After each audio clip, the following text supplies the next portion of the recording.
Merci Monsieur le Président. Donc, je ferai une explication de vote pour la totalité des textes qui nous sont présentés ce soir concernant le compte administratif. J'entends déjà des gens qui disent ouf.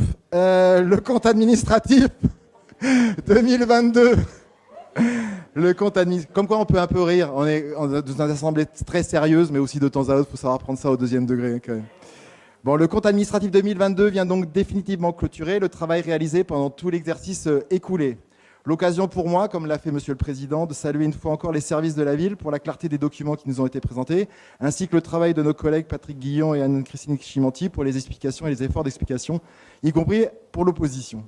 Sur tous les sièges de notre Assemblée, nous nous sommes collectivement félicités en commission des résultats très satisfaisants de l'exercice.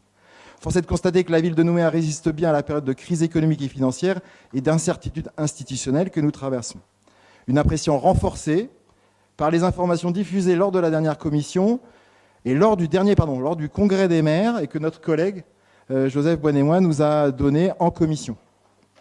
Néanmoins, des incertitudes et inquiétudes demeurent à mes yeux.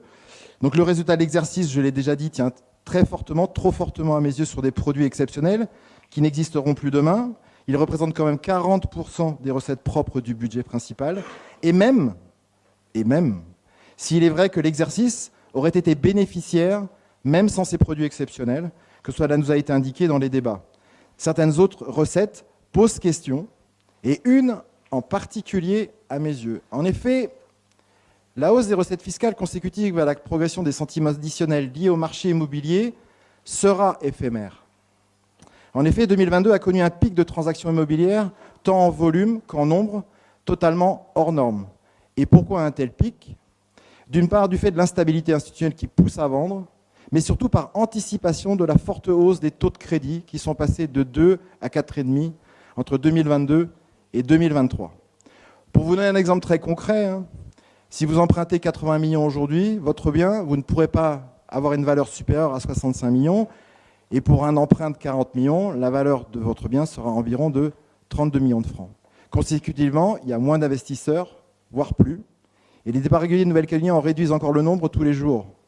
Consécutivement, s'il y a un coup de frein sur les transactions immobilières de l'ordre de 30%, ce que nous entendons aujourd'hui, il en sera de même sur les centimes additionnels. Enfin, ce compte administratif, bien que rayonnant, dois-je le dire, est le reflet d'orientation politique portée par l'exécutif communal et que je continue à ne pas totalement partager. Consécutivement, au nom de Génération Nouméa, je m'abstiendrai sur l'ensemble des délibérations relatives au compte administratif 2022, tant pour le budget principal que pour les budgets annexes. Merci, Monsieur le Président.